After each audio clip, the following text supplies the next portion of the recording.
Hello guys, तपाईलाई स्वागत छ मेरो मिनी ब्लगमा हैन। आज हामी यहाँ चिउरी पेल्ने मसिनतिर आछौं हैन।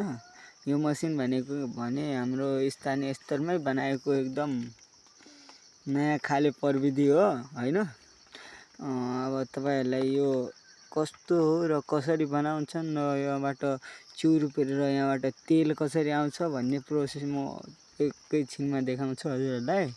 हजुरहरुले यो भ्लग हेरेर यसम साथ सपोर्ट गरिदिनु होला। हेर्नुस् त ल, यहाँ हेर्नुस् ल, म देखाउन गइरहेको छु। यहाँ माथिबाट हामीले चिउरी हाल्नु पर्छ हैन। चिउरीलाई भुटेर त्यहाँ हाल्दैन अनि यो घुमाउनु पर्छ। चिउरीको तेल आउँछ यो त्यस्तै हो। यहाँको यहाँबाट तल त्यस्तै छ हैन। यसलाई पनि भुटिराछन्। यसलाई पनि एकैछिनमा पेल्ने हुन् चिउरी। तपाईले लाइक कमेन्ट सब्स्क्राइब र साथ सपोर्ट गर्दै जानु ल। बाई।